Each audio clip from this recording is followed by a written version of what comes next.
Buenas noches. Talmud Torah y Gira Montesinay les da la bienvenida a la plática Purim, Historia y Espiritualidad.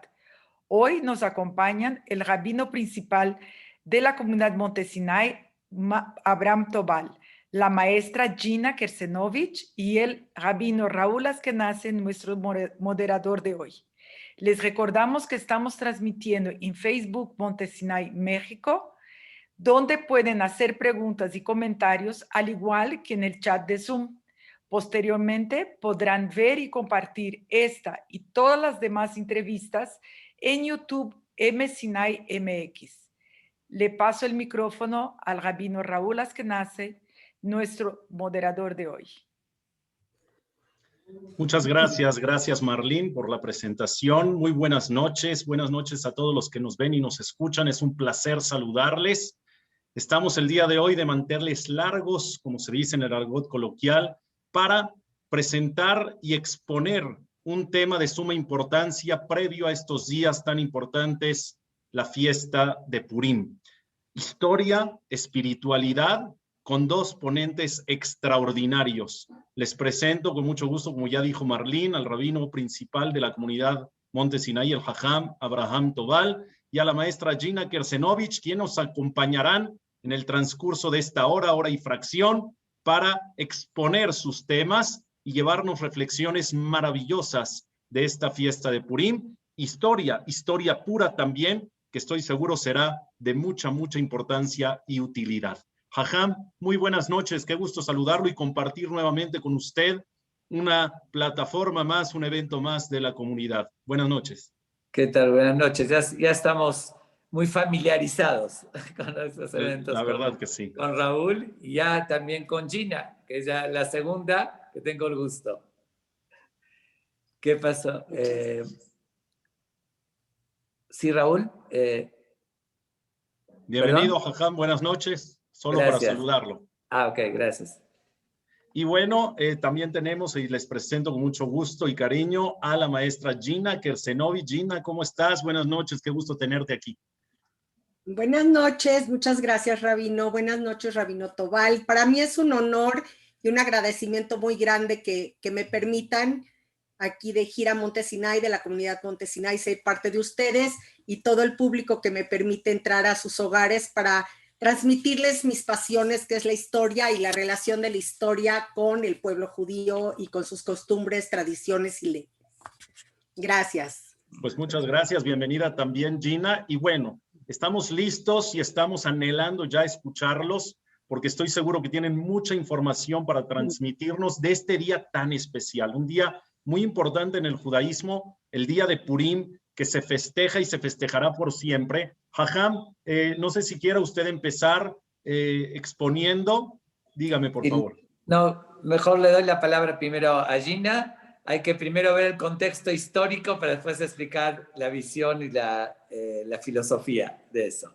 Así pues que, adelante, Gina. Te quiero preguntar en primera instancia. Sí. Obviamente la historia es muy rica, no solamente en los años y en la generación donde sucedió el milagro de Purim, sino entiendo que muchos años atrás. Cuéntanos un poquito sobre la historia desde atrás, antes de la fiesta o del milagro, más bien dicho, de Purim, Gina. No me quiero ir muy atrás ni expandir mucho porque podríamos tardar muchísimas horas, pero quiero puntualizar una situación. Estaba el reino de Judá, como sabemos, y el reino de Israel, que estaban divididas las tribus, y hubo el imperio babilonio, empezó a expandirse, llegó a esa zona, y en principio salieron las 10 tribus, pero ya para el año 587 de la era común, que ya estaba el templo de Salomón, el Bet Hamikdash. Perdón, Gina, ¿te refieres antes de la era común? Perdón, sí, antes de la era común. Todo lo que voy a hablar es antes de la era común. Tiene razón, Rabino, gracias. Estaba el templo del reino de Yehudá, donde ellos tenían Jerusalén o Jerusalén, y entonces el rey Nabucodonosor II que en las escuelas judías, o como lo conocemos en hebreo, es Nebuchadnezzar, conquistó esa zona, conquistó Jerusalén, destruye el templo y expulsa a los judíos. Ahora, aquí la decisión de esa expulsión era porque si dejaban a los judíos dentro a todos, iba a haber muchísima fuerza y tenían miedo que se unieran y les crearan problemas. Esa expulsión no fue general. Básicamente quienes salieron fue las personas de clase alta, mucha gente culta, preparada, y el pueblo en general son aquellos que se quedaron. Bueno, pero estamos hablando del año 587 antes de la era común, y como sabemos, cuando es antes del año 0, vamos para atrás. Entonces, después de Nabucodonosor, hubo otros reyes babilónicos, había movimiento, no es de que se quedaron los judíos ahí, pero realmente no había permiso para que los judíos pudieran regresar, retornar a Jerusalén. Pasa perdón, el tiempo. Gina, Sí. para ir complementando, ¿no? Claro. Justamente lo que acabas de decir está escrito en la Megilá. Dice, Ajá. cuando habla de Mordejai, dice, Asheregla Nebuchadnezzar y Magolá Sherogleta y Mejonia Melech Yehudá, que fue con la expulsión o el destierro que lo hizo con Jehonia, el rey de Yehudá, porque él se había rebelado, un rey que estuvo 3 meses nada más como rey, se rebeló contra Nebuchadnezzar, y ahí sí fue expulsado él, como 8,000 personas, entre ellas estaba Mordejai. Entonces Mordejai, 11 años antes de la destrucción del templo, ya llegó a Babilonia. Eso lo relata en la misma Megilá, en la Megilá de Esther. Bueno, no dice los detalles de 11 años, pero sí para que el que oye la Megilá entienda el contexto, que fue el primer destierro, y claro. después con Sidkiau, cuando estaba el rey Sidkiau, ahí fue la destrucción del templo, fue la segunda rebelión que hubo. Perdón, nada más. Perdón, Jajam, y perdón, Gina. Esta es la primera vez donde aparece Mordejai en toda esta historia. Entiendo años antes de Purim, pero esta es la primera vez que se sabe de este personaje histórico Mordejai. Bueno, ese es parte del rabino. Sí, más bien en la Megilá se menciona el antecedente de Mordejai, que fue 11 años con la expulsión de la aristocracia. Era la aristocracia de Jerusalén que decidió, para que no tengan influencia, decidió Nebuchadnezzar expulsarlos, y en ese destierro estaba incluido Mordejai, que lo menciona la Megilá. Ahí aparece. Okay. Perdón. Perfecto. Sí, vamos a así complementando esa parte histórica con lo que dice la Megilá. Okay. Adelante, Gina, te escuchamos. Muchas gracias. Pues entonces sigue el imperio babilónico. Como sabemos, a través de la historia, y hemos visto los diferentes imperios, suben, crecen, hay cambios, se expanden, se vuelven más pequeños y empiezan en otras zonas a generarse nuevas potencias o nuevas fuerzas. Entonces, para el año 539, antes de la era común, llega un rey llamado Ciro II, o sea que había habido otro Ciro, llamado también Ciro el Grande, rey de Persia. Aquí ya no estamos hablando de babilonios, aquí estamos hablando ya del imperio persa, que básicamente empieza del año 538 antes de la era común al 333 de antes de la era común también. En hebreo se le llama Koresh, muy conocido. Sí, es lo que iba yo a decir. Exacto. Y el pueblo judío siempre le ha tenido mucho reconocimiento y estima, porque él, cuando invade toda la zona de Judá, de Jerusalén, él dice que cualquier judío que quiera regresar puede retornar. Lo que pasa es que esa era una política en general de los persas, no solo hacia los judíos, sino hacia los pueblos que ellos iban conquistando, porque para ellos tener la presencia de Dios, cualquier Dios que ellos veneraran, estuviera en la tierra, decían que la gente o cualquier pueblo o religión podía practicar libremente su religión. La religión básica oficial del Imperio Persa era el zoroastrismo, pero no vamos a entrar en ese tema porque, como les digo, nos podríamos alargar mucho más. Perdón, Gina, vamos a ir aquí intercalando es una situación difícil, a diferencia de, no sé si estoy congelada o si me están viendo. Estabas congelada, ¿no? Ya, no. Nada más quiero hacer un comentario para ir complementando, como dije, el punto de vista. Si estoy congelada, si no, mándenme un WhatsApp o algo, porque los internets ahorita están un poco difíciles, perdón. No, te decía, Gina, que para ir complementando, como dijimos, lo que estás comentando con el punto de vista, lo que acabas de relatar que Rey Ciros permitió el regreso a Jerusalén, que eso se relata en el libro Daniel, justamente se menciona eso. En el Midrash comenta que el rey Ciros luchó contra los babilonios y antes quería la cabeza del rey Belshazzar y le dijo a Dios, le pidió que si Dios se lo entrega, él promete que va a permitirles la reconstrucción del segundo templo. Y eso está en las fuentes que se complementando, ¿no? Es que vamos a ir de... Claro. Y efectivamente, ahí cuenta cómo fue que muere el rey Belshazzar. Perdón, continúa, perdón. No, gracias. Lo que les quería comentar es que es un poco difícil tener fuentes históricas muy contundentes en estos momentos, porque, por ejemplo, tenemos al historiador griego Heródoto de Halicarnaso, que él se dedica a hacer viajes y escribir, pero no es tan puntual ni del momento. También tenemos parte, obviamente, y es interesante ver cómo en las fuentes históricas generales se menciona la Biblia, al Tanaj, como parte o la Torah en general, como parte de la información de estos momentos, que sabemos que la Torah obviamente no es un libro que se toma para nosotros como histórico, pero sí enriquece y son fuentes de las que se saca mucha información. También hay literatos del momento que escribían sobre estas historias o anécdotas. Entonces es un poco difícil tener exacto puntos. Y es difícil, y por el otro lado es fascinante lo que estamos, por ejemplo, haciendo.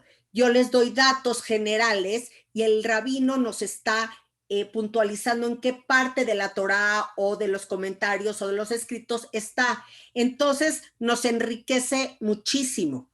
Lo otro que les quería comentar entonces es que, como les decía, avanzando el tiempo, aunque parece que retrocedemos, pero acuérdense que vamos en negativo, cuando Ciro el Grande, él se convierte en rey persa, él funda la dinastía aqueménida.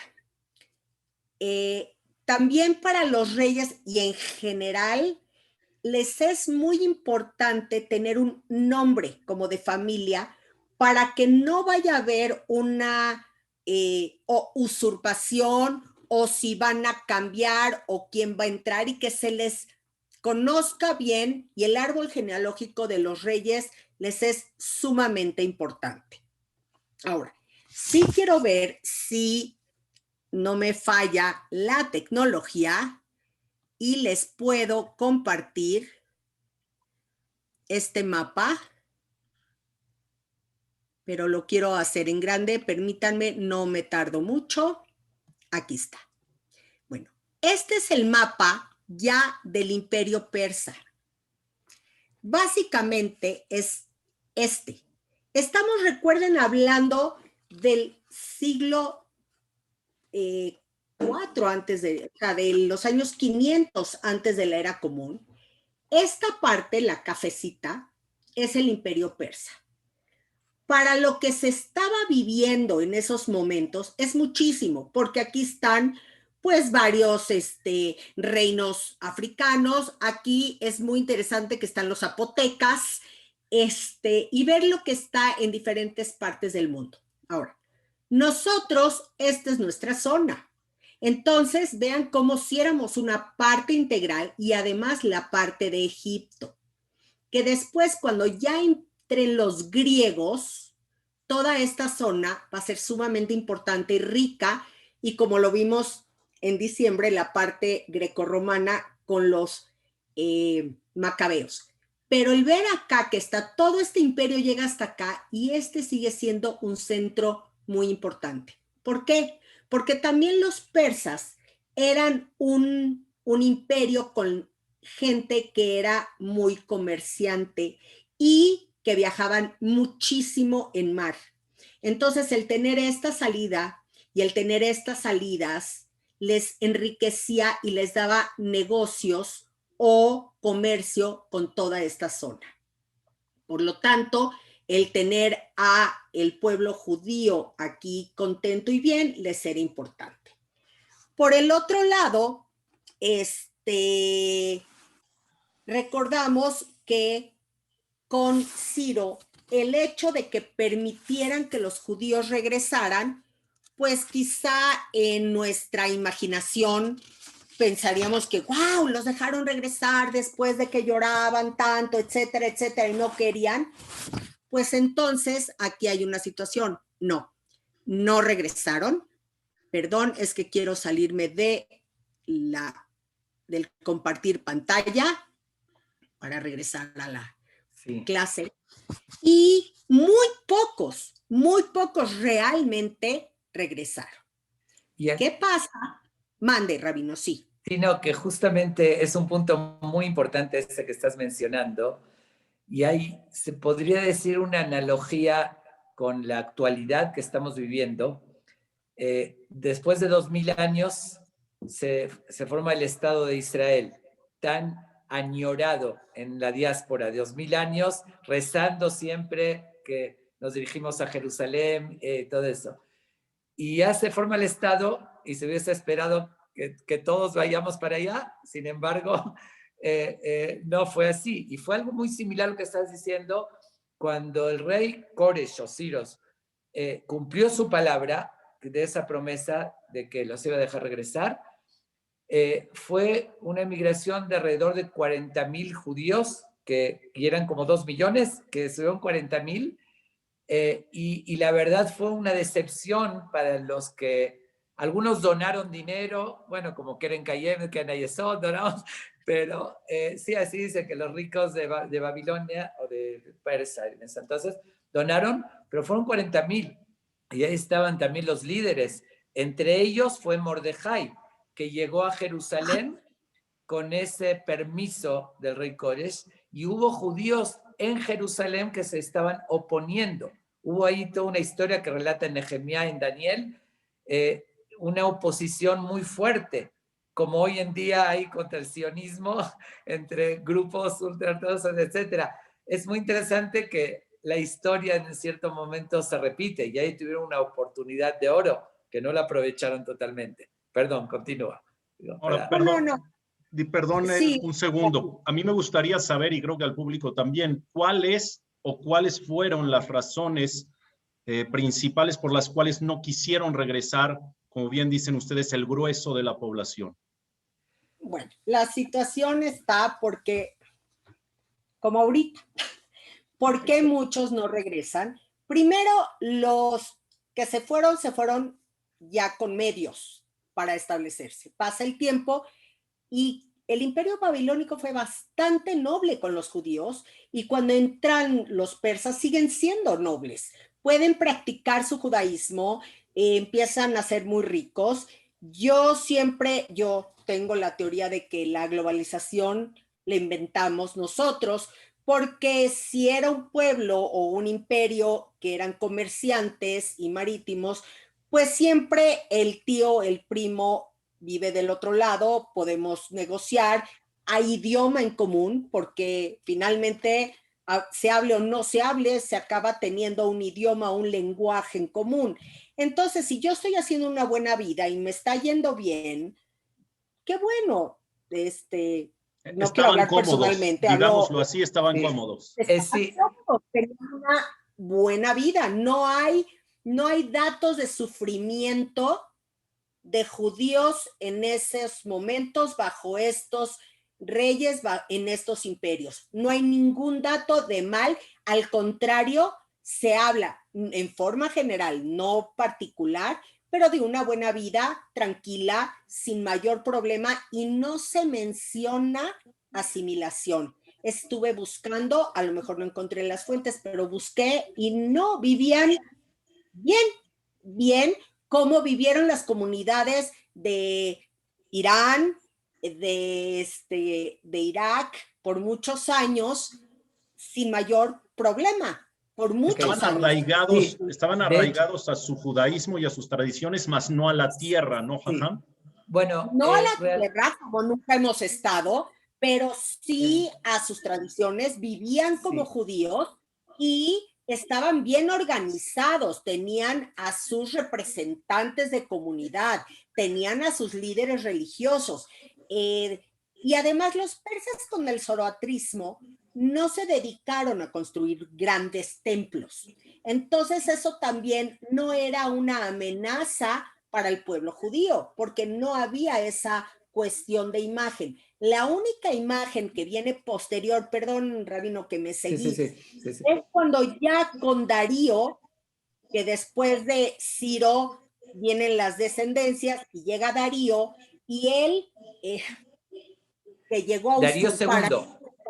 sí, Darío II no le tocaba ser rey, pero pues tuvo sus artimañas, sube, y para posicionar su postura, él sí manda su imagen por todo el imperio y también sus enseñanzas. Por eso hay tantas esculturas o relieves o grabados de Darío, porque él quería que lo vieran. De ahí no es tan, o sea, de ahí los romanos también lo tomaron. Por eso hay bustos de emperadores romanos por todos lados, porque cómo los iban a conocer si no había internet, saber quién era.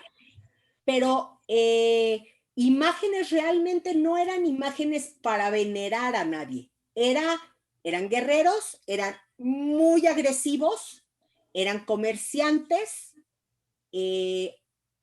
agricultores, respetuosos con su gente y los pueblos en los que estaban. En particular, los persas, es decir, más que los babilonios les dieron más libertades, aunque había cierta asimilación, si vemos incluso en los nombres, que Mordejai es un nombre persa, Mardoj, está en la historia, y se fue mencionado, y se había cierto así que ocultaban un poquito, pero no en masas, no había asimilación como la que conocemos hoy en día. Estoy de acuerdo absolutamente con el primer argumento que dijo Gina, de que como hoy en día, la gente que está bien en Estados Unidos, bien arraigados, no es fácil decir, dejo eso y me voy a Israel. Pero en México hay también. que... En México, sí, absolutamente, la vida cómoda que tenemos. Pero ahí había también, creo que otro factor quiero agregar.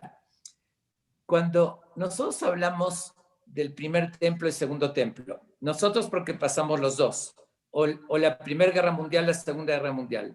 Después de la Primera Guerra Mundial, la gente no llamaba la Primera Guerra Mundial, era la única, no se lo llamaba por nombre primer. Después que hubo la segunda, se llamó la primera. ¿Ok? La Guerra Grande, la Guerra Mundial.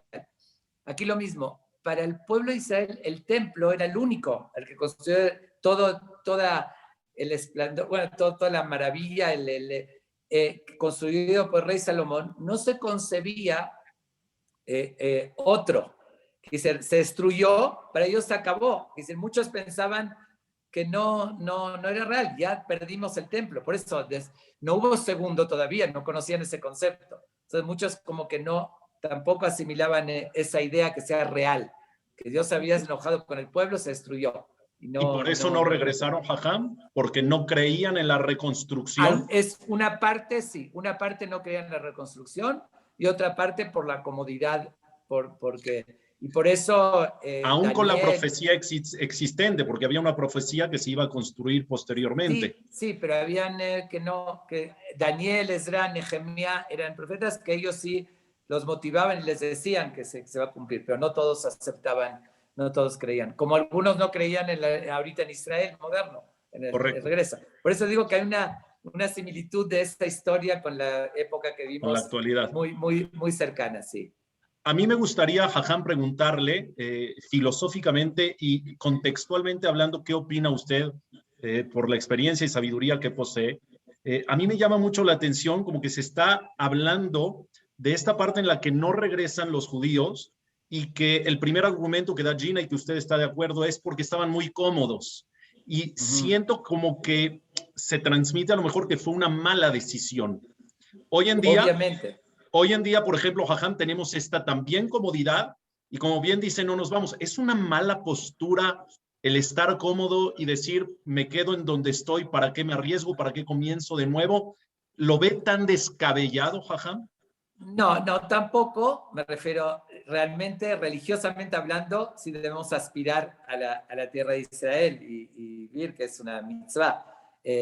Pero no es exactamente el mismo contexto porque ahí era una misión sagrada de construir el segundo templo, cuando se les dio permiso. Entonces ahí tenían más razones para hacer, porque estaban en luto por la destrucción del segundo templo. Ahorita sí es mérito y es importante, pero no al mismo nivel que, me refiero, ahorita hay muchos otros factores, ¿no? Porque nos persiguen, nos odian, nunca vamos a estar en casa más que en Israel, esa es la verdad, nuestro verdadero hogar. Pero es diferente. Me queda completamente claro. Y la verdad que también se han logrado cosas magníficas comunitariamente en aspectos judíos fuera de Eretz Israel, ¿no? De hecho, hay un grupo ultraortodoxo que rechaza ir a Israel, aunque no estoy de acuerdo con ellos para nada, que se están equivocados. Bueno, debo de ver totalmente. Me refiero de que niega porque dicen no llegó el Mashiach y no se construyó el tercer templo, todavía no llegó el momento. Sin embargo, siempre en todos los 2000 años, grandes personalidades, grandes sabios, el Nachmanides y otros, era su sueño dorado cumplir el precepto de habitar en la tierra de Israel. Entonces, absolutamente yo creo que, bueno, no quiero entrar ahorita en esa polémica, pero no es exacto la misma situación. Entiendo perfecto, me queda muy claro. Perdón, Rabino Raúl, con todo el respeto, yo quiero comentar unos puntos.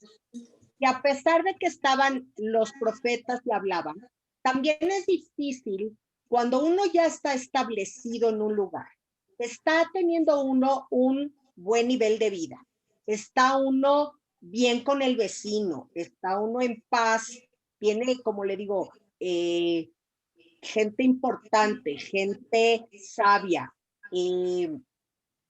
se siente uno identificado con su religión a pesar de los nombres, por ejemplo, pero pues aquí lo vemos, Gina, Raúl, etcétera.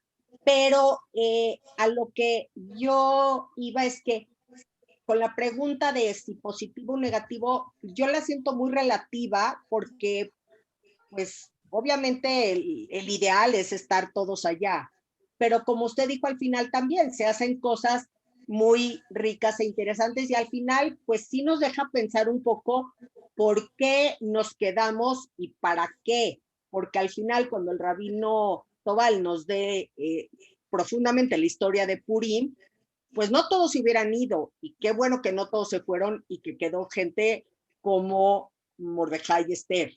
O sea, creo que me fui a zonas que no son de mi conveniencia o de mi incumbencia, pero para mí la parte de no todo es blanco, no todo es negro, y cuando se ve después la historia, pues se ve de otra forma cuando uno está presente en el momento, el por qué no. Correcto. Entiendo perfectamente y es un punto muy válido de argumentar sobre este tema, si es positivo o negativo, quedarse donde uno está al final de cuentas cómodo. Seguimos un poquito adelante, por favor, en la historia. Adelante. Bueno, pues entonces estábamos ya con Darío, que él usurpó el trono, no le correspondía, pero porque pues después de Ciro vino su hijo, luego vinieron otros. El caso es que el imperio para Darío ya estaba, lo había dividido, y esta es una palabra muy interesante, lo había dividido en provincias. Esas provincias se les llamaba sátrapas o satrapías. ¿Qué pasa? Que esa palabra para nosotros es como, es un sátrapa, es alguien que no es, se comporta bien o que se impone o que está con mala forma de comportarse. Aquí hay algo muy interesante, que hay datos históricos por parte de análisis de los griegos, como después de ellos vinieron los griegos, y Heródoto, por ejemplo, era griego. A la hora de escribir, le van dando connotaciones a ciertas palabras que en latín luego se fueron utilizando como algo negativo. Entonces, por ejemplo, las satrapías, que luego fue de sátrapa, del latín, griego, luego el romano, llegó a tomarse como una palabra negativa, pero realmente eran provincias. Y entre esas provincias había varias, y entre ellas estaba una llamada Susa, que no era en un principio la capital, pero ya con Darío él decidió que como él también estaba llegando como nuevo, para que no tuvieran relación con las capitales anteriores, él decidió que Susa iba a ser la capital. Susa, Shushan, pero así lo vamos dejando. ¿Qué pasa? Que Darío, muy inteligente, porque además amplió el imperio, él era más duro, él era más fuerte, él era mucho más guerrero, como dicen, la bota persa pisaba a todos sus enemigos, y él, pues muy hábilmente, se casó primero con 2 hijas de Ciro, y luego de sus hijas de otros matrimonios, las intercambió con aristocracia de otros lugares. Luego es muy común, por eso los reyes de Europa fueron una gran familia al final. La mayoría están relacionados, y pobres pagaron con enfermedades tremendas. Pero sí, él, para que no hubiera problemas con sus descendientes de que no venía de Ciro, él llevó a cabo eso. Ahora, se está documentado de que en ese momento, por un lado, la mujer tenía permiso de trabajar, pero se le tomaba, sobre todo en las clases altas, como una mercancía, como un elemento de beneficencia o qué puedo sacar. Yo se los dejo para que lo sigan pensando después en la historia de Purim, pero se me hizo interesante ese dato.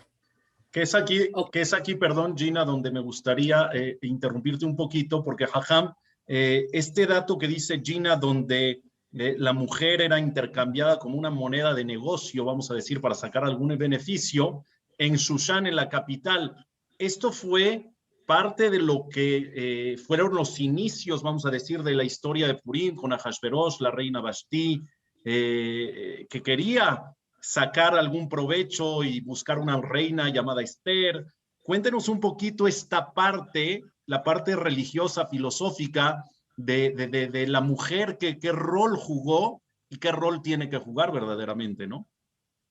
Bueno, voy a hacerlo muy en síntesis porque es un tema por separado muy extenso, para no desviarnos tanto. Primero quería hacer un complementario, no sé si entendí bien. Bueno, en las fuentes talmúdicas, hablando de la historia de Purim, habla de Koresh o Ciros, que él se casó con la hija de Darío, que hubo Darío primero y luego Darío segundo. Primero. Sí, de Darío Estamos primero. aquí hablando de Darío segundo, Rabino. Ah, ok. Ese caso perdón, con la hija de Darío el primero. Darío que vino después. Ah, ok. Pero el Darío primero, Dariabesh se llama en hebreo, Dariabesh, antes justamente lo que dice Gina, hacían alianzas, por decir, Persia y Media, que es Parás, que es Irán, el Irán de hoy en día, Persia y Media hicieron un trato, así lo menciona el Talmud, de tener una alianza entre los dos. De hecho, es un acuerdo. Cuando uno reinaba, tenía los primer ministros, los ministros de Media, y cuando los de Media reinaban, tenían de Persia. Me refiero y había esa alianza que se casó el hijo el rey de Media con la hija del rey de Persia para hacer esa alianza. Entonces, obviamente, hay una versión que Ahasverosh no era, como se dice, un plebeyo, hay una versión en las fuentes también, sino que era hijo de Baltasar,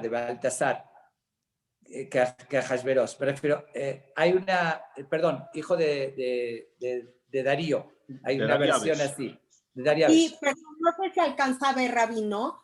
Puse la línea que está Ciro II, luego Cambises II, Esmerdis, Gaumata, Darío I, perdón, sí. Luego Jerjes I, y luego Artajerjes, llamado Macrogeir, o sea, hijo de Jerjes, que supuestamente es Ahasverosh. Bueno, Xerxes es el que históricamente lo que se considera Ahasverosh como Xerxes, que lo llaman en las fuertes, es Xerxes, con X, que sí, Xerxes.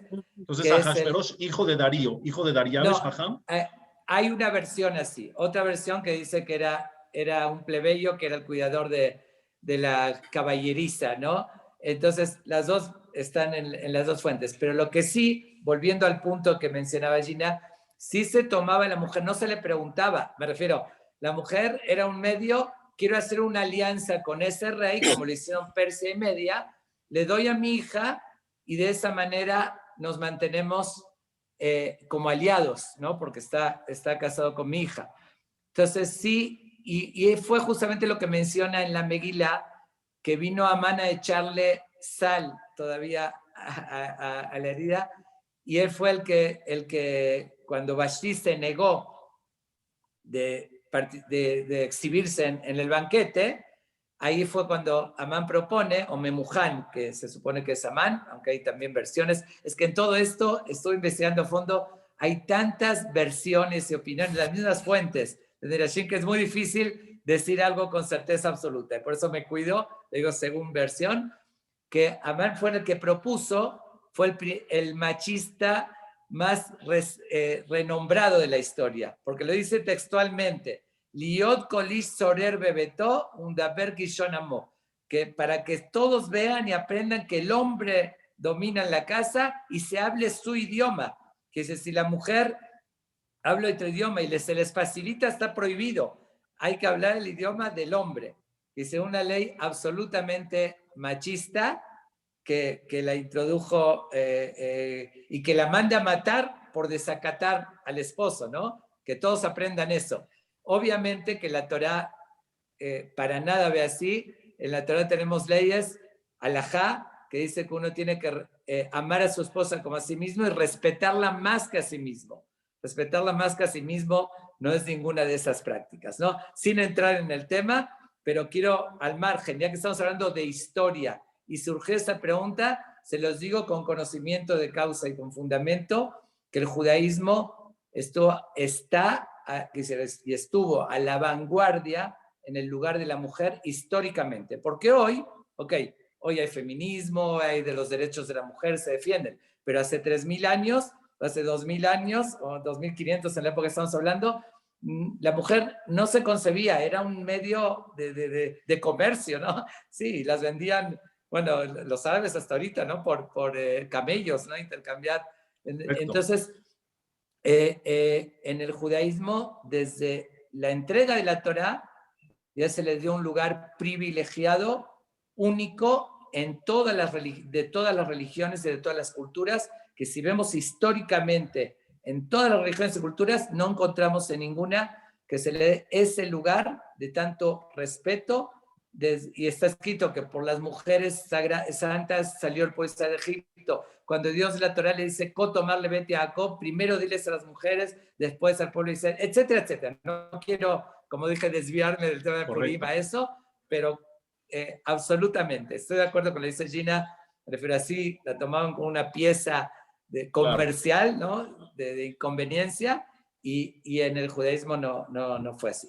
No, y es que le preguntaba eso porque justamente esta mentalidad de tener a la mujer como una moneda de cambio o de negocio simplemente sí fue un punto de inflexión, según lo que usted dice, Jajam, en toda la historia de Purim. A mí me gustaría, Jajam, aprovechando ya que habló un poquito de los orígenes o que habló un poquito y mencionó de Amán, quién era, de dónde venía, ¿se sabe los orígenes de Amán en general? ¿Dónde aparece?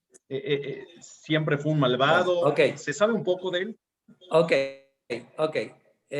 Bueno, el origen de Amán está claramente en la Megilá, que como lo llama Amán ben Amedata a Agagí, Amán hijo de Medata a Agagí, el agageo, que venía de descendiente, tataranieto, del rey de Agag. El rey de Agag era el rey de Amalek, el amigo declarado eternamente del pueblo de Israel, como lo menciona en la Torá. En el Tanaj se menciona en los profetas cuando el profeta Shemuel le encomienda al rey Saúl, que extermine al pueblo de Amalek, que era un enemigo declarado del pueblo de Israel.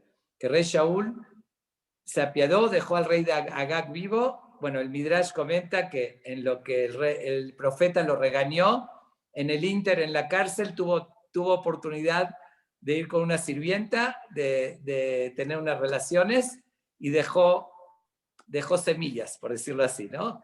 Entonces, de ahí, de su descendencia, nace Amán. Ahora, de la historia de él, como está en nuestras fuentes, que en ciertas cosas coincide con fuentes históricas, Amán estaba en Jerusalén cuando el rey Ciro, Koresh, dio el permiso de que se construya el segundo Bet HaMikdash. Amán fue de los opositores más fuertes a que se construya el segundo templo. Entonces, y había gente, se llaman los que, bueno, no importa, no voy a entrar en términos de Sitna, que eran como el Satán, un grupo muy fuerte, se dividieron. Incluso habían judíos que se oponían y se dividieron los grupos. Al final, los que estaban construyendo decían, tenemos permiso del rey, tenemos autorización del rey. Los otros lo negaban. En verdad la tenían de Koresh, de Ciros, pero no de Xerxes, bueno, de Hashverosh. A Hashverosh en persa se llama Jeshiarsha, le decían en persa a Hashverosh. Tiene varios nombres. Xerxes es lo que se hace históricamente. Jeshiarsha es como se dice en persa, y en Daniel se menciona como Ahashtraspas, dice el mismo Ahashtraspas. Bueno, tiene varios nombres que se lo conocen. ¿Qué? Es la terminología que dio Gina sobre las provincias, ¿no? Este nombre que dijo Ahashverosh. Ok, no importa, pero es como se lo llama de diferentes maneras, no importa. Amán, cuando había esa polémica, y así comenta también el Midrash, que decidieron enviar 2 representantes, ya Ahashverosh había tomado el poder, para ver realmente si tienen permiso o no tienen permiso, si estaba vigente o no el permiso para construir. ¿Y quiénes fueron esos 2 representantes? Amán y Mordejai. Mordejai dijimos que fue con esas 40,000 personas que cuando Ciro dio permiso, regresó a Jerusalén. Ellos fueron a alegar y a pedirle, a convencer al rey, uno para que no les permita construir y la otra no. La que más alegó en contra fue Vashti. Vashti era nieta, hay 2 opiniones, nieta o bisnieta de Nebuchadnezzar, la hija de Baltasar, de Belshazzar, en hebreo, y ella le alegó, y hay una opinión que dice que en la misma fiesta, los 7 días de fiesta, fue cuando convenció al rey de que ¿cómo se llama? Que cancele el permiso y que no puedan construir. ¿Y con qué argumento? Ella le dijo, mi abuelito lo destruyó, y tú vas ahorita a deshonrar su memoria quitando, reconstruyendo Dando lo el que él permiso. destruyó, lo estás humillando o lo estás deshonrando. ¿Sí? Ese fue. Pero de los que vinieron, justamente Amán venía de Jerusalén como representante del grupo para convencer que no lo dejen. Y Amán, ¿por qué tuvo Mordejai. fuerza? Porque traer una carta de allá. Según esa historia, Amán se casó con el gobernador que estaba en Jerusalén, de parte de los persas, con la hija del gobernador, que ella es Zeresh, la famosa Zeresh, era persa, la hija del gobernador persa en Jerusalén. Entonces, él también, como Amán era el líder de que se oponía, él también le firmó la carta de que no, que eso también era un argumento que convenció a Hashverosh. Eso es una parte de la historia de Amán. Ahora dicen por otra parte que era peluquero, y hay muchos comentarios, y si no quiero ahorita extenderme más, después quiero agregar otra faceta, bueno, una vez la menciono porque estoy hablando de él. Amán, entre otras cosas, y Mordejai también, que eso está en muchas fuentes, y eso es en fuentes históricas también de los persas, que lo llaman Mordoj, que era un comandante en jefe del ejército de Ahashverosh, de los persas. Fue Amán y Mordejai.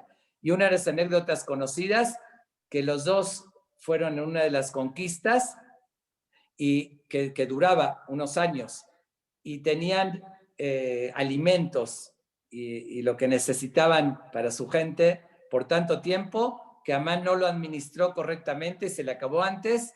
Mordejai lo supo dividir. Llegó un momento que Amán no tenía para darles comida y le pide a Mordejai, antes que conozcas su identidad, quiero que quede claro, esto es un dato que no se conoce, pero está claramente en la Megilá. Todos pensamos me refiero que todo el tiempo Amán conocía que Mordejai era judío, pero no, porque dijo a Sherigidulo et am Mordejai, cuando le dijeron el pueblo de Mordejai, Vaibakesh Amán la Arog et kol Yehudim, decidió exterminar a todo el pueblo. ¿Qué se entiende de ahí? Que cuando se enteró, bueno, hay muchas versiones en todo, pero estoy hablando lo que se aprende de la Megilá. Entonces, antes era un general del ejército, como que no forzosamente. Entonces, Mordejai, cuando le está pidiendo que le dé de comer, sabiendo quién era Amán, que era amalequita y que odiaba, que era antisemita totalmente, se negó ante la insistencia, le dijo, a cambio, estás a mi servicio, como tipo esclavo, ¿no? Hicieron un contrato y todo, y como lo compró como esclavo. Y era una de las razones cuando no se arrodillaba y le mostraba, tú eres mi esclavo, como yo me voy a apostar a ti. Bueno, eso es parte de la historia que según las fuentes de Midrashim y Talmud. Está increíble, Jajam, porque quiere decir que desde ahí ya traían, si se me permite la expresión, ya traían pique a Amán y Mordejai. No fue una cosa fortuita. Pero ahí no forzosamente sabía Amán que era, no forzosamente, porque por otra parte, cuando no sabemos bien qué fue antes, si fueron representantes para defender la destrucción del templo, entonces claro, ahí sí se podía entender que sí. Por eso digo, yo estoy hablando pasándolo al costo. Pero quiero entender que Mordejai sí sabía los orígenes de Amán. Amán no necesariamente de Mordejai, pero Mordejai sí de Amán. Sí. Que eso se aprende, como dije en la Megilá, porque Kigidulot a Mordejai, cuando le dijeron el pueblo de Mordejai, ahí es cuando decide matarlo a él y a todo su pueblo. Entonces se entiende que antes no sabía si ahorita le dijeron. Claro. Ahí deduzco. Adelante, Gina, adelante con la historia, por favor. No, ciertos datos, por ejemplo, que en esa época, hablando de la fiesta, por ejemplo, había una fiesta muy importante. La principal se realizaba en marzo, porque era pues el principio de la primavera, el cambio de estación, y muchos pueblos lo utilizaban como el año nuevo. Aquí también se dice que una de las razones por las que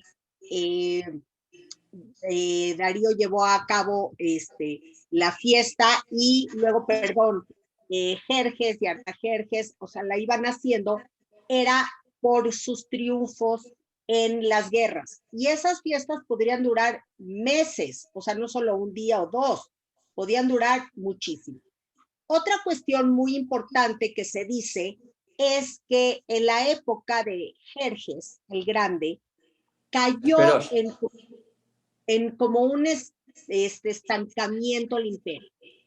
Y cuando hay estancamiento y no hay mucho movimiento, pues empiezan también la gente a tener más tiempo de pensar o de platicar, etc. El harén, en la época de Jerjes, se cuenta que era muy, muy grande, muy importante. Y que muchas de las situaciones de intrigas salían de ahí, del mismo harén. Entonces, yo nada más les voy contando historias, anécdotas que se van juntando de diferentes puntos de esos momentos. Y el hecho de que con Jerjes ya no había esa gran guerras y triunfos, sino que estaban como en una estabilidad, también creó que la gente empezara a pensar en otras cosas y a querer mover la situación. Quiero terminar un poco con esto para nada más dejar ubicadas cómo son las situaciones en ese momento. Por ejemplo, como les decía, en la religión, la mayoría de la gente era zoroastrista y no se construyeron grandes templos ni santuarios, más bien era un asunto personal, lo que ayudó a que otras religiones como la judía pudiera practicar, porque también la religión judía es bastante, aunque vamos al templo y tienen que hacer 10 hombres, es una religión de práctica bastante de introspección, no de mucho ruido. El trabajo entre las mujeres podían trabajar, no estaban obligadas a quedarse en casa, se les respetaba su trabajo, se les pagaba según rango, habilidad y género. Las mujeres percibían dinero y una mujer si tenía alguna facilidad o presentaba habilidades, podía subir en el estrato social.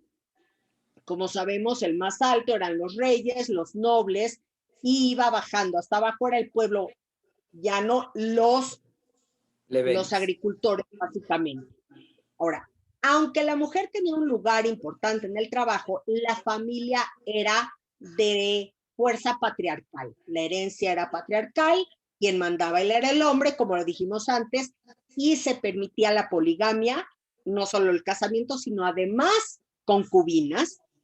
Se permitía el matrimonio entre parientes cercanos, no solo por relación con otros, para otros pueblos o otros reinos, sino simplemente por la familia, y se podía con hermanos y hermanas.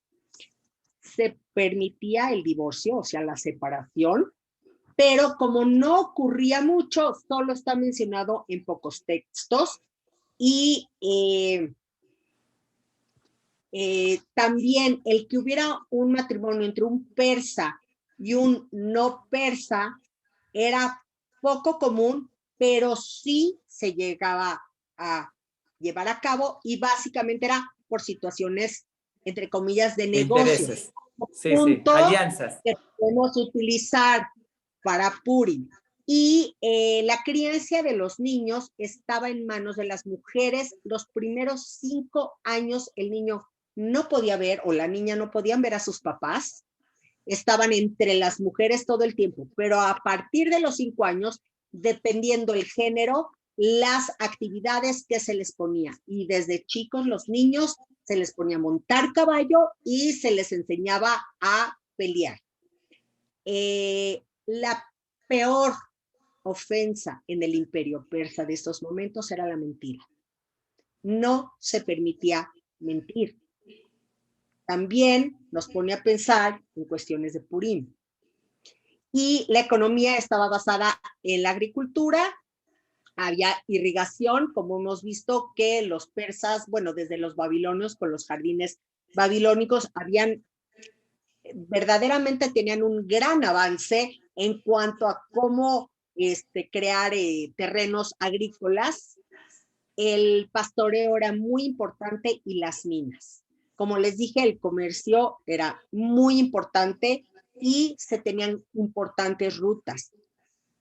Siempre hablamos de las carreteras con los romanos, pero el inicio de cómo construir y conectar carreteras o ciudades lo empezaron los persas. Si se ve un mapa, parece como todo un sistema venas y arterias y todo conectado. Y como les digo, había clases sociales, se podía pasar de una a otra, pero era muy difícil. Y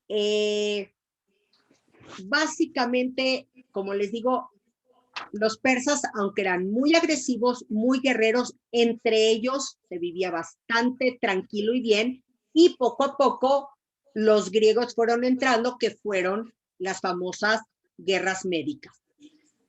Okay. Rabino. Nada más un detalle a lo que decías del famoso banquete de Ahasverosh de 6 meses.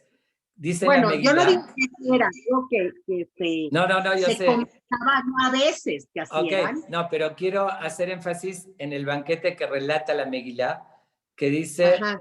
que hizo un banquete de 180 días, pero dice ahí, Gel para Sumadaya Partemim Besarea Medinot de Fanab, que significa los jefes del ejército, Apartemim es la aristocracia, Besarea Medinot, y los ministros de todos los países los invitó en esos 6 meses. Justamente, complementando un poquito también lo que decía, que hay una versión que realmente ese banquete fue de trabajo.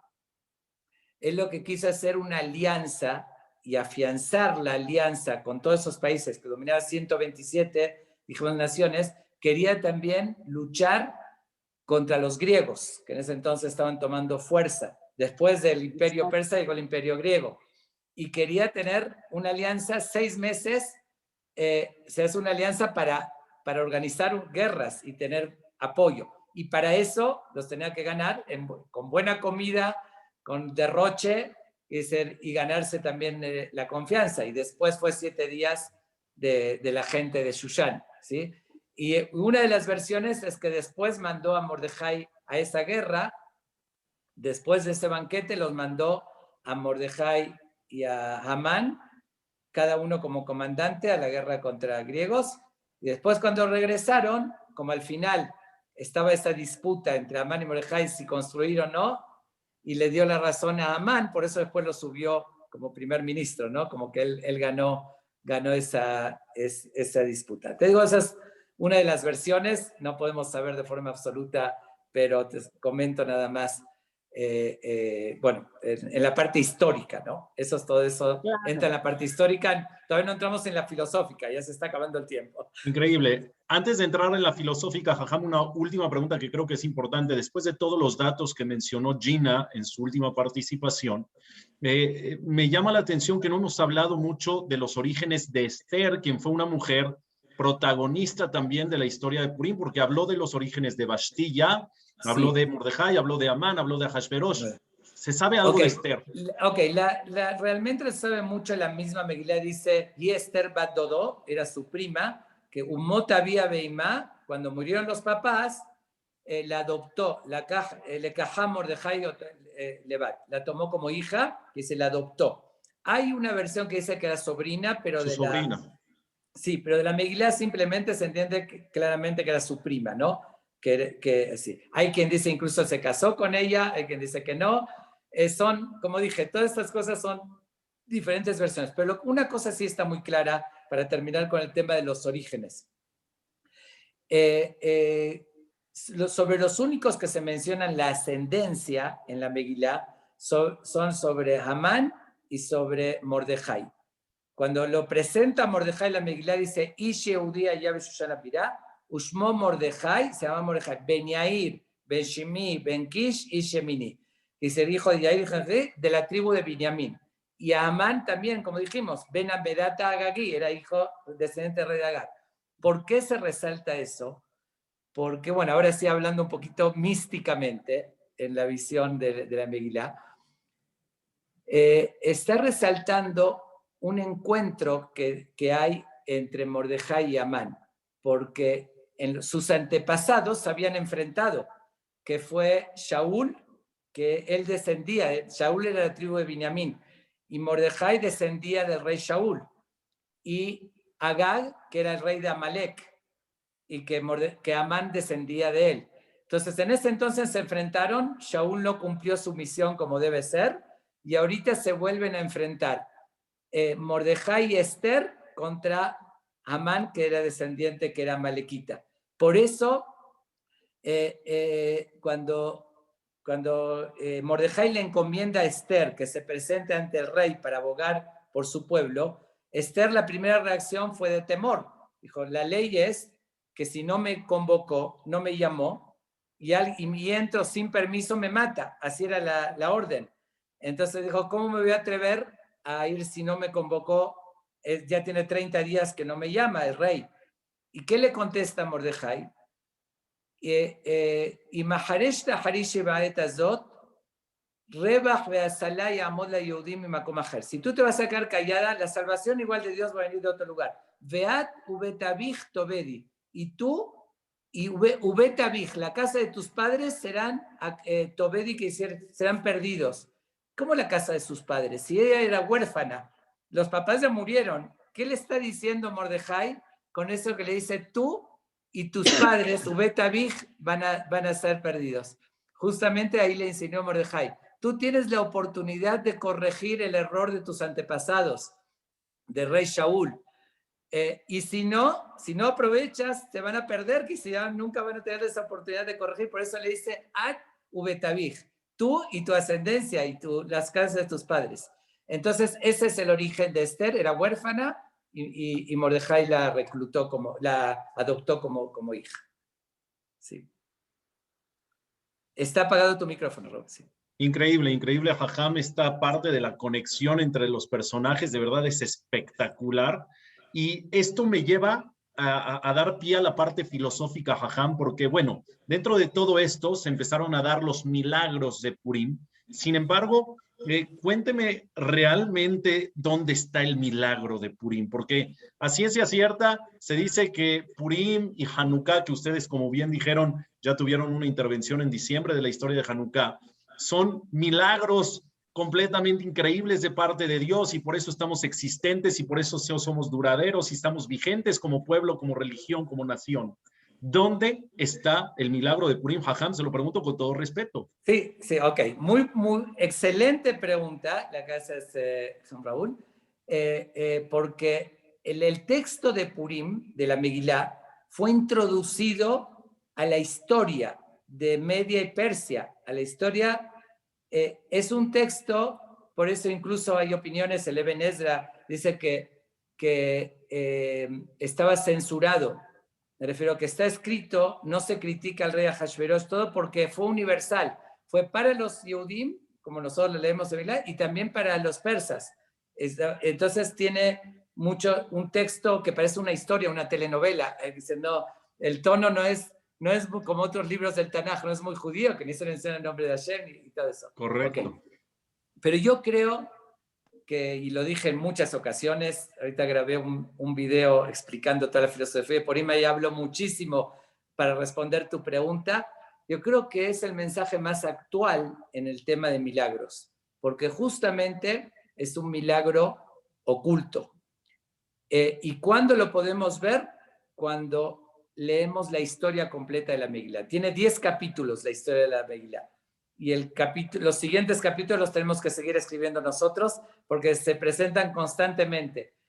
¿Cuándo revelamos el milagro? Cuando vemos la relación de las cosas. Uno pasó muchos años antes, hizo una fiesta.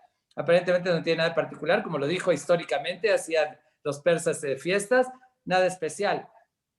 Que eran machistas y mata a su esposa, también no tiene nada de novedad en su época.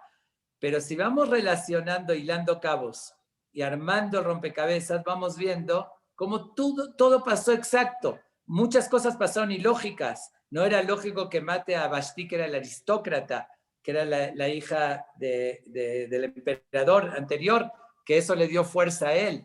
Ok, pero la mató. Y que escoja a Esther, que era de la calle, y como dice la Megilá, Loi Gida Esther et Amavet Molatá, no reveló su identidad. ¿Y cómo puede un emperador de 127 naciones casarse con una de la calle? Se busca aristocracia. No, sin que revele su identidad siquiera. Podía ser bastarda, podía ser cualquiera de algo muy bajo. No era lógico, me refiero a que suceda. No era lógico que Mordejai le salva la vida al rey de dos que intentan asesinarlo, Bigtán y Teresh. Le menciona, dice, le dice al rey, él revela que lo querían envenenar. ¿Qué hace el rey? Ahashverosh lo escribe en el libro de sus memorias, en su diario, pero no le da ningún premio. Hizo una fiesta, un banquete de 7 días gratis, all inclusive, de lujo para todos los habitantes de Shushan, que se fue extremadamente, tiró la casa por la ventana, extremadamente generoso, y al que le salvó la vida una muerte segura comprobada no le da un premio, no es lógico. Y justo después se va armando el rompecabezas. En el momento preciso que se le fue el sueño y que pide sus libros de memorias, en ese momento le leen y recuerda que no le dio un premio y viene Amán para pedirle la cabeza de Mordejai y ahí le dice, tienen que premiarlo, y si no fuese porque mató a Vashti, que escogió a Esther, y todo se fue hilando. Ese es el mayor mensaje y el mayor milagro que hoy lo vivimos constantemente. Vemos a las cosas casualidades.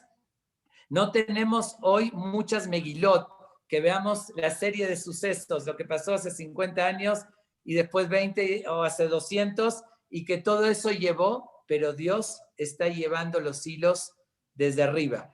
Yo sé, lo dije justo en ese video, uno va a un teatro de títeres y ve el muñequito que se mueve, que habla incluso, wow, el muñequito camina solo y se mueve, pero desde ahí arriba están llevando los hilos y los mueven, alguien está moviendo. Ese es el mensaje más importante y ese milagro es el más importante, porque los milagros evidentes como en Pesaj, incluso en Hanukkah y todo eso, ok, es notorio cuando sucedió, ya cuando no sucede, ya uno no tiene la fe. Hoy vivimos toda esa época de milagros. La existencia nuestra es un milagro. Si no se pone, la existencia de nuestro pueblo es un milagro. Si no se pone a observar y a veces no nos damos cuenta y no vemos la relación de las cosas. No quiero extenderme más, puedo terminar porque recién hablamos de un punto filosófico de Purim. No, y es que la verdad vale muchísimo la pena el hecho de saber que esos pequeños detalles que fueron pasando con la historia, vamos, que a lo mejor uno podría darlos a la obra de la casualidad, fueron pequeños milagritos, como usted dice, que al final atando cabos se ve un milagro enorme. Dígame una cosa, Jajam. Sí. Practicamos, festejamos, tenemos la tradición de llevar a cabo este día de Purim con mitzvot muy particulares. Mitzvah de Matanot Levionim, mitzvah de Mishloach Manot, etc. Estas mitzvot con las cuales festejamos prácticamente Purim año con año, ¿tienen algo que ver con la historia que contó Gina? ¿Tiene algo que ver con la esencia de Purim? ¿O son cosas completamente ajenas una de la otra? Bueno, justamente esos preceptos están indicados en la misma Megilá, que ahí dice que Mordejai escribió para que sean días de fiesta, Mishloach Manot, Matanot Levionim. Aparentemente no se relaciona. ¿Qué tiene que ver con el milagro de Purim? ¿Por qué en esta ocasión? ¿Por qué no en Sukkot hacemos eso, en Pesaj o en Hanukkah? Y justamente tiene esto un mensaje muy significativo. Y aquí es algo que también es muy actual y lo tenemos que tener muy, pero muy presente. Amán, cuando quiso aniquilar al pueblo de Israel, vio una debilidad. Él conocía la historia del pueblo. Era malequita, sabía que venció a nuestros antepasados, que muchos milagros, que todo. Pero, ¿qué fue lo que le dijo a Ahashverosh? ¿Con qué argumento llegó con él? ¿Qué le dijo? Yeshno amechar mefuzar unforad benamim. Hay un pueblo disperso y dividido. Dice, mefuzar es disperso, meforad es dividido. Esas palabras tienen mucho significado. No están unidos. Cada unos quieren regresar a construir, como dijimos antes, otros no. Llegan ahí para construir el templo y los mismos judíos que están en Jerusalén se oponen, se pelean. Lo vamos a poder vencer, dijo Amán. Conocía historia, conocía los secretos de nuestro pueblo, están divididos, los vamos a poder vencer. Cuando Esther hace el llamado a todo el pueblo que ayunen y recen 3 días, ¿qué les dice a Mordejai? Lej que no se cola Yehudim, ve y reúne a todo el pueblo. Reúnelos, que se unan y pidan a Dios, y con esa fuerza. Cuando queremos recordar por qué Dios nos salvó, es porque recapacitaron y el pueblo de Israel entendieron sus errores y se unieron, y por eso se construyó el segundo templo. ¿Y por qué se destruyó después de 420 años? Porque hubo de vuelta enemistad y desunión. Entonces, ¿cómo recordamos el milagro de Purim? Preocupándonos por los pobres, mandando Mishloach Manot, intercambiando regalos entre nosotros, porque eso fue lo que nos salvó y lo que nos unió. Obviamente que se relaciona directamente con la esencia de Purim. Qué maravilla, Jajam, porque al hacerlo, este Purim este año, lo vamos a hacer no solamente de manera automática como lo hacíamos a lo mejor año con año, sino con esta esencia de saber por qué lo estamos haciendo. Jajam, Gina, el tiempo apremia. Me gustaría una última pregunta, conocer su opinión, Jajam, sobre este tema, como Jajam, en términos espirituales, en términos religiosos, y también quiero escuchar tu opinión sobre esta pregunta, Gina, si me permites. ¿Cómo lo ves tú como mujer que a lo mejor es a donde más causa estragos este tipo de prácticas? Y me refiero a lo siguiente. Hay una alajá, está escrito, Hayav inish levasume bepuria, quiero decir, está obligada la persona a emborracharse en Purim hasta el grado de no distinguir entre Amán y Mordejai. Acaban de decir claramente cuál era la postura de Amán, cuál era la postura de Mordejai, su esencia de cada quien. Y tienes que tomar hasta, si se me permite, hasta las chanclas. Jajam, okay. ¿Me puede decir qué práctica es esta que los jajamim nos exhortan a tener? Okay. ¿Cuál es su visión? Voy a decirlo muy concretamente, muy en síntesis. En primer lugar, quiero hacer una aclaración categórica. Pero no lleguen a caer en ese error y de ninguna manera, y menos en fuentes religiosas, que se indique hacer daño a la salud, perder el control, y más cuando uno va a una fiesta y después regresa a su casa manejando, que pone en riesgo su vida, y alguien que tiene problema del hígado o algo similar, absolutamente, obviamente que está terminantemente prohibido a alguien que le puede afectar o hacer daño, obviamente emborracharse. En primer lugar, no utiliza la palabra emborracharse, la palabra levasume no es emborracharse literal, y hay que entender el concepto, porque cuando los jamim dicen una idea, muchas veces se dice como la sagadot, en metáfora, ¿no? Explicando. ¿Por qué? Si ya dicen, si sería la intención emborracharse, perder el control, ¿por qué justamente hace énfasis de algo tan extraño? Adeloyada, Ben Arur Amán, le Baruch Mordejai. Hasta que no sepa entre maldito Amán y bendito Mordejai. Seguro que uno tiene que saber. Al contrario, toda la idea de Purim es ser conciencia, la diferencia de Amalek, antisemitas, por odio que quisieron destruirnos, y Mordejai que ayudó a salvarnos. ¿Por qué no? ¿Por qué algo tan raro? Si se refiere simplemente a emborracharse, que digan nada más que uno se emborrache, punto. Pero ahí tiene un mensaje. Ahí hay un mensaje filosófico muy profundo y muy significativo. Sé que una persona, cuando un ejemplo se pasa de copas, ve las cosas, no sabe a veces diferenciar, ¿no? Que se pierde un poquito la cabeza. Nosotros creemos que sabemos diferenciar a veces entre lo bueno y lo malo. Que si nosotros creemos que sabemos qué es bueno y qué es malo, decimos la pandemia es horrible, esto es bueno, el otro. Pero muchas veces, ahí está, la prueba fue mejor en Purim y Arur Amán. Amán, que lo maldecimos todos, fue el que nos trajo la salvación y la construcción del templo, porque terminando, eso le toca a Gina, pero lo agrego, después el segundo Darío, que fue el hijo de Mordejai y Esther, Darío II, Dariabesh, fue el que al final dio permiso y ayudó para que se construya el segundo templo, y ahí sí lo construyeron. Vino la salvación del pueblo de Israel de Amán, que parecía algo malo. Todo, por eso es menafojuno, disfrazamos, todo fue al revés. Todo lo que parecía una cosa fue lo contrario.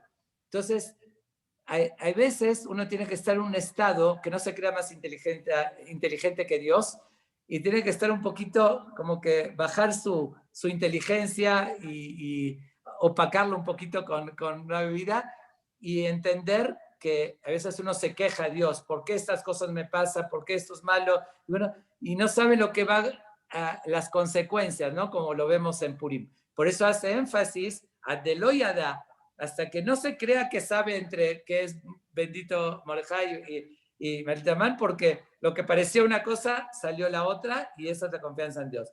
Pero obviamente, incluso pasarse un poquito de copas, al que le hace daño o que le cae mal, no solamente que no está cumpliendo la mitzvah, está violando uno de los preceptos más importantes que empujan todos los demás, que es no hacer daño a la salud. Por eso en esta situación de la pandemia, todos sabemos perfectamente, por eso se cancelaron rezos, por eso está antes de Kippur, antes de Shabbat, todo cuando hay un riesgo de razón. Ni hablar que así, por un detalle así que es simbólico de hacer cena. Entonces, si una persona puede estar un poquito happy y festejarlo y llegar a esa situación de decir, oye, me doy cuenta que no es todo lo que yo creo, eso está correcto, pero perder el control y a veces causar a veces daño, poner en riesgo a él y a otro, absolutamente está terminantemente prohibido por la religión. Que quede muy claro. Estar en una situación, Jajam, denigrante, donde le des un mal ejemplo a tu esposa, a tus hijos, a tus nietos, sí. No se honra así la fiesta de Purim, ¿no? Sí, para nada. Eso es una vergüenza y humillación. Y algunos argumentan, como aquel, ¿no? Que lo vieron con una copa así grandota de whisky. Le dice, pero ¿no que fuiste al doctor y te lo prohibió? Bueno, el doctor me dijo nada de copitas. Por eso tenía una copa bien grande.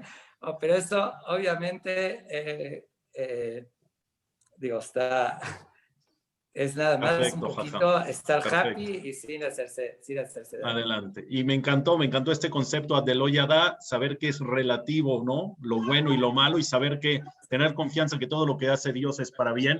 Gina, una última intervención, porque repito, el tiempo ya apremia. Creo que puede haber preguntas. Checa también si hay preguntas. Sí. Ya agradecemos la presencia de todos ustedes que nos sintonizaron. La verdad que lo apreciamos mucho. No hay preguntas en el chat, ya lo chequé, ya lo vi. Parece ser que quedó todo muy claro, tanto por parte de Gina, por parte de usted, Jajam.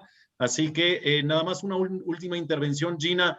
Me imagino que en la parte de la historia también, el tema de la fiesta de Ahashverosh, que desencadenó al final toda la historia de Purim, fue una fiesta donde había mucho alcohol, donde había mucha perversión. Hay datos, me imagino, de eso. Y sería entonces irónico pensar que se festeje de la misma manera con perversión, con alcohol, con denigración, etcétera, ¿no, Gina? Se congeló la imagen de Gina, parece. Perdón, es que se me congeló. Sí. Yo estoy también un poco congelada. La pregunta se me fue un poquito. Bueno, estoy congelada. Sí. Ok. Estás un poquito congelada, pero te escuchamos bien. ¿Tú nos escuchas? No, creo que no. Te veo mientras en lo que recupera la imagen. Justamente lo que comenta el Midrash es conocido, que Mordejai les prohibió al pueblo de Israel que participen en ese banquete, porque sabía que iba a haber degeneración. Y efectivamente, el alcohol llevó a mujeres, bueno, todo lo que hubo, por eso llamó a Ahashverosh a Vashti a exhibirla desnuda, porque ya estaban en ese ambiente. Y parte de eso, como lo dice Ketov Lev HaMelech Vayain, cuando estaba pasado de copas, ¿no? El rey, que el pasarse de copas lleva al desinhibirse, y desinhibirse sabemos a qué lleva. Entonces, absolutamente no es de esa manera. Eso es lo que se menciona que una de las razones que provocó ese decreto tan fuerte que Amán iba a terminar por esa participación. Entonces sí estoy de acuerdo de que no cabe perderse y entrar. Hoy en día, es lo que yo comentaba, hoy en día tomaron Purim como una fiesta de carnaval, también así en Israel, de pachanga, de beber, de disfraces, sí, que lleva y no es para eso. Purim es una fiesta de verdad de mucha reflexión, de un mensaje importantísimo, muy actual, como dije, y siempre tenemos los Amán en turno. Hoy está Irán, porque persa justamente, Parás es Irán, Babel es Irak, Babilonia. Hoy tenemos también al mismo Irán intentando, amenazando aniquilar a nuestro pueblo, quiere hacerse de armas nucleares para exterminar. Siempre va a haber un Amán en turno y tenemos que aprender que nosotros dependemos de Dios y sí está en esa, como dije, Dios nos protege, lleva los hilos desde arriba. Entonces es una fiesta muy actual.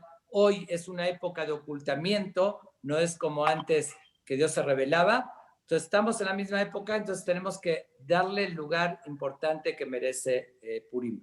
No con pachanga nada más, también hay que alegrarse, festejar, pero con esa reflexión. Por eso creo que hicimos esta actividad, para que se conozca el mensaje. Perdón, antes de irnos, perdón, hubo un problema con el internet. Nada más si me dan 2 minutitos para contestar la pregunta, Raúl, si me la puede volver a hacer, porque no quiero quedarme sin cerrar.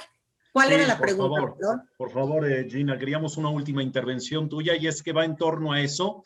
Estábamos hablando, te estaba preguntando que hay datos, me imagino, de cómo fue en realidad esa fiesta y cómo eran en términos generales las fiestas que se acostumbraban en aquel entonces, que me imagino eran de degeneración, eran de perversión, de mucho alcohol, y ligándolo con la parte en la que a lo mejor se suele equivocadamente, como lo acaba de decir el rabino, festejar o tomar Purim hoy como si fuera un carnaval. Entonces pareciera irónico que lo que desencadena la fiesta de Purim o la historia de Purim, que fue una fiesta o fiestas de perversión y de alcohol, lo retomemos justo en una fecha así, entendiendo ya la reflexión y la filosofía que el Jajam bien nos menciona. Pero tú, con los datos reales que tienes, ¿cómo ves esta parte de las fiestas que hacían y cómo crees que deberíamos de festejarlo tal cual hoy?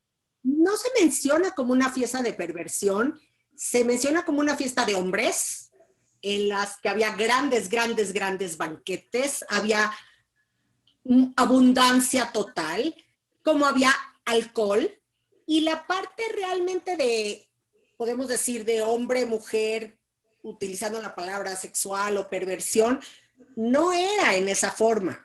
Era una fiesta de mucha alegría donde sí la mujer entretenía a los hombres y había mujeres. Como dijiste, el harem, que tenían el harem, sí.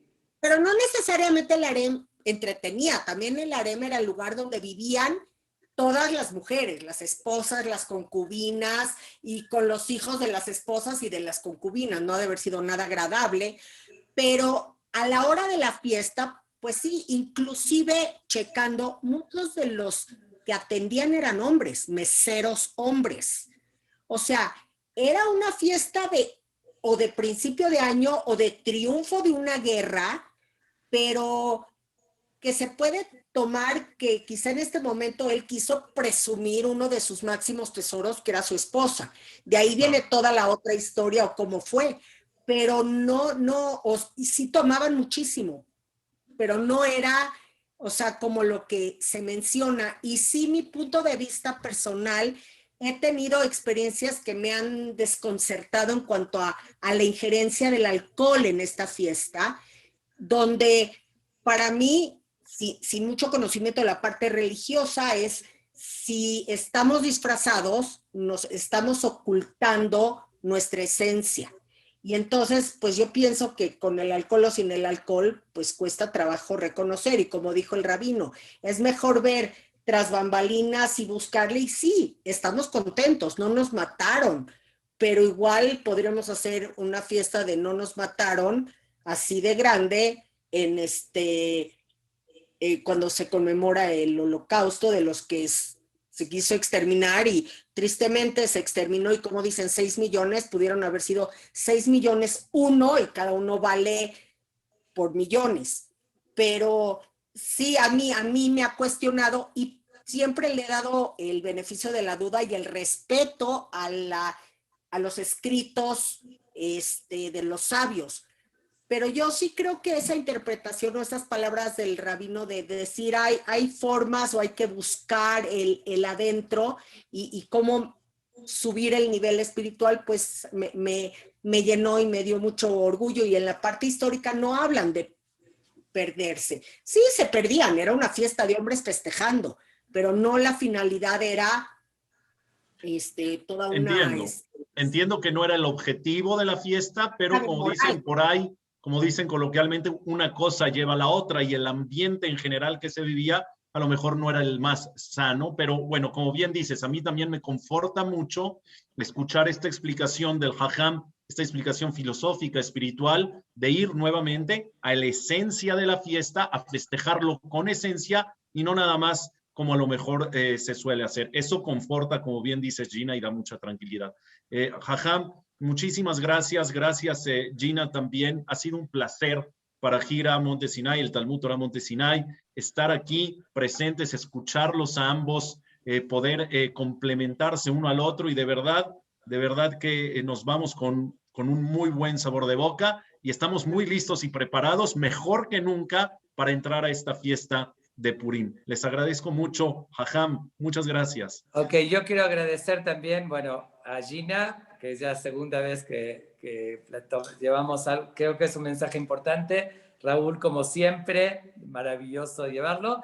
Y también las que lo organizan, Alicia Hop y Marlene Galante, Doris, que nos ayuda con la técnica, que Alicia y Marlene están haciendo una serie de actividades y pláticas que están nutriendo en esa situación tan difícil que mucha gente está encerrada en su casa. Es una aportación impresionante y de verdad las felicito y que sigan con este tipo de actividades.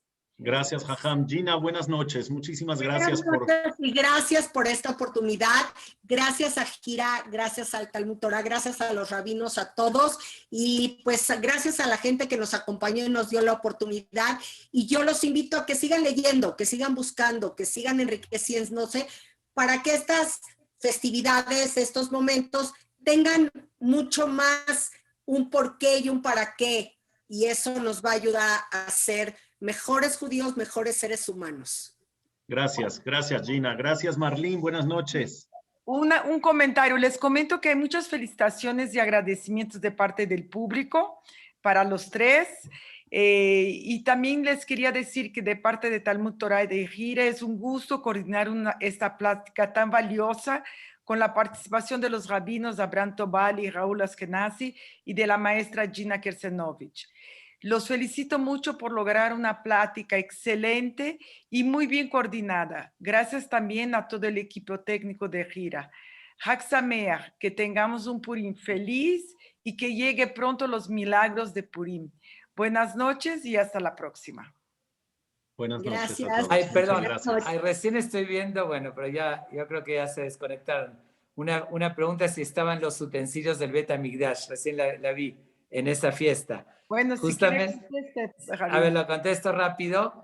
Justamente, Ahasveros lo heredó de Nabucodonosor, que los tenía.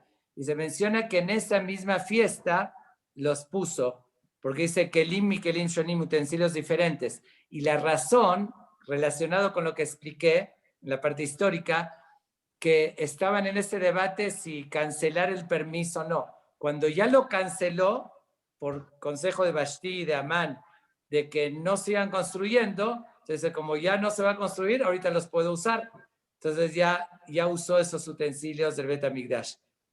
Y eso fue un pecado también de los judíos, que están comiendo una fiesta, divirtiéndose con utensilios sagrados que fueron profanados. Que eso se le agregó, eso fue un error que cometieron. Ok, nada más, recién acabo de ver la pregunta. Por esta aclaración. Okay. Bueno. Buenas noches. Buenas noches a todos. Gracias, Marlene. Gracias, Alicia. Gracias, Doris. Gracias, Gina. Gracias, Jajam. Y los comprometemos para las próximas fiestas, ¿eh? Nos acompañan para la explicación de las demás. Así es que es un compromiso. Ok. Con todo el honor y el orgullo, gracias. Buenas noches. Ok. Bye. Buenas noches. Hasta luego. Nos quedamos. Ya, ok. Ya se cerró, ¿verdad? Y salimos porque no